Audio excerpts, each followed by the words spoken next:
Welcome, friends, to my Media Museum. Starting episode 43 of our 45 RPM vinyl records A to Z sorted collection. And we're starting off here with one of my all-time favorite comedians, Mr. Steve Martin, doing his King Tut from 1978. Now, this is a back-to-back hits. I do believe in one of the assorted boxes I have had a copy of the original release of this King Tut. I think I even have a picture sleeve of it. Yeah, pretty sure one of the picture sleeve episodes will have it. But I want to point out a few things about Mr. Martin here that you may not know. That see, it says Steve Martin and the Toot Uncommons there. That was actually members of the Nitty Gritty Dirt Band who he used to open for. But going back a little bit farther, he started out as a stand-up comedian, of course, and a writer on the Smother Brothers show. He was also a writer on Glenn Campbell's show and Sonny and Cher. And I remember not too far back, I bought a DVD set of Sonny and Cher, and I was surprised to see him. He was actually part of the cast and appears in a lot of the episodes. You'll see him in the background, sometimes dancing, sometimes just part of a skit. But that's because he was a writer on the show and actually got in front of the camera in some episodes as well. But when he was doing stand-up, he would open for the Nitty Gritty Dirt Band. That's how he met those members. And the Carpenters and even Toto. But in 1977, he put out his first album. King Tut was not on it, but the B-side here was. This was Excuse Me, which was his first 45, I believe, from the Let's Get Small album. You notice the other side of that did not say where King Tut came from, but I'm going to show you. We've got his CDs here, and there's Let's Get Small. That was his first one. And just in case you're curious, we'll show you the back so you can see the track listing is on there. And there's the Excuse Me at number 7. And then his second album was in 1978. And we've got a lot of reflection, the GoPro there. Hello, hello, hello. And it's the one that had King Tut there at the end of it. But yeah, I didn't even know that it was the Nitty Gritty Dirt Band members that played for him on that until I was looking up a few things. I wanted to make sure I had my facts straight about him being on Sonny and Cher. So that's why I got a little extra info about him for you. Comedy is Not Pretty. It was his follow-up in 1979. So he did an album every year from 77, 78, and 79. And they all went platinum. He was definitely on a roll at that point in time. He's also well known for hosting Saturday Night Live. He was on the show 27 times and hosted it 16 of them. And one of the times he did perform King Tut. I remember seeing him on Saturday Night Live performing King Tut. So, I didn't intend this to become a Steve Martin episode, but I did want to share some information with you about that, especially who the Toot Uncommons were. Okay, moving on, we've got Steppenwolf with Magic Carpet Ride, and I know I've shown a better copy of this in a previous video. I'm pretty much sure it was in the Red 10 Twins, where we started off one of the episodes with this 45 and a much better looking copy of it. The B-side being the song Suki Suki, and I don't know if you can really tell, but that vinyl's in pretty rough shape. The B-side's really rough. A-side's not so bad, but I do have a much better looking copy. Next up, we've got another artist that I absolutely loved in the 70s, and that's Stephen Miller. 1976, he brought his Fly Like an Eagle to the Sea. And the B-side of that one is a song called Lovin' Cup. And I loved a lot of his work in the 70s, especially a little bit up into the 80s. And Jet Airliner being another one of those really big songs of his. Big old jet airliner taking me to my home. And the B-side of that one was Babes in the Wood. Next up, I've got another one for you here from Mr. Steve Miller. And that's Abracadabra. And we're getting up into the 80s on that one. Yeah, 82, Sailor Records. And the B-side was Baby Wanna Dance.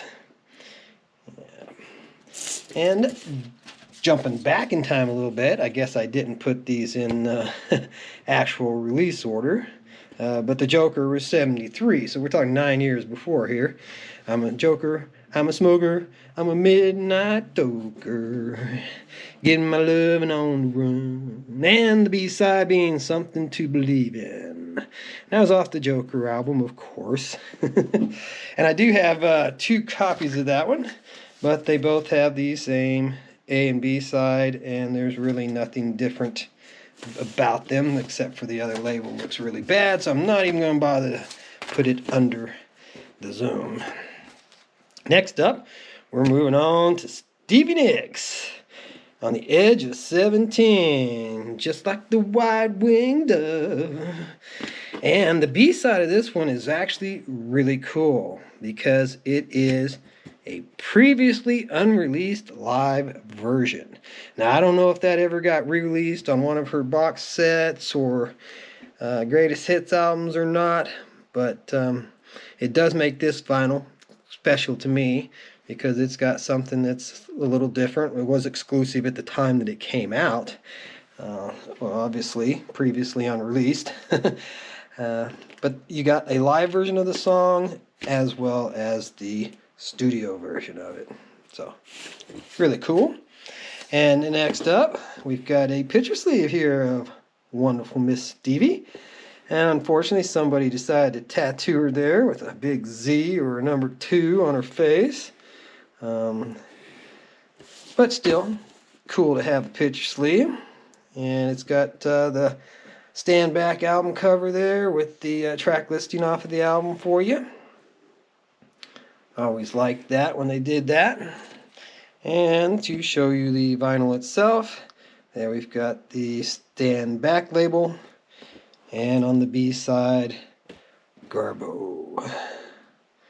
Which I would assume probably has something to do with Greta, but I don't know. The only way I've ever heard that word used is Greta Garbo. So I'm not sure what the song's actually about. I do like Stevie. I am a fan, but that's not one of her songs that I know real well. But here's one that I do. Stop Dragging My Heart Around by Mr. Tom Petty and Stevie. And I definitely was a huge fan of Tom Petty as well. Love Tom Petty and miss him. Sad that he's no longer with us anymore. A lot of people thought that him and Stevie, were an item at some point, but I don't believe that they ever were. They just recorded a few things together. B-side being a song called Kind of Woman. And again, I'm awful positive I've got a 45 of Tom Petty, Stop Dragging My Heart Around. So I believe this was released by both artists. Might not be accurate on that. I have to check to see, but I do believe that I do remember seeing a Tom Petty 45 of Stop Dragging My Heart Around as well somewhere in my collection. Next up, we got Mr. Stevie Wonder from 1972. Superstition is the word. And I really liked Stevie Ray Vaughan's version of this. I know Stevie Wonder wrote it. He did it originally. But I definitely liked Stevie Ray Vaughan's version that he did on Live Alive. It's a great song, and Stevie did it justice.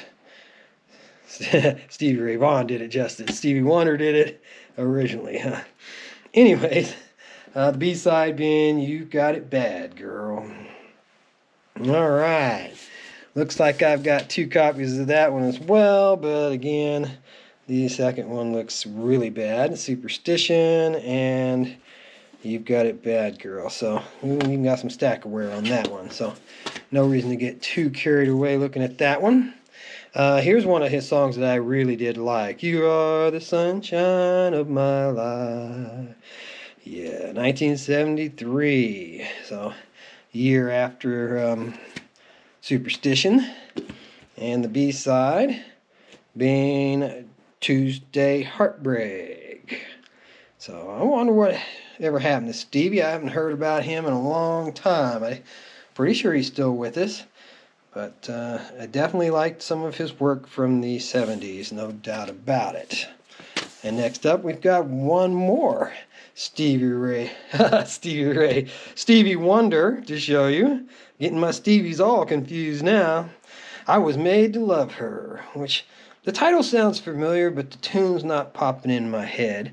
That one's going back to 1967, so that one's considerably earlier than his songs in the Key of Life and his height of his popularity there in the early 70s.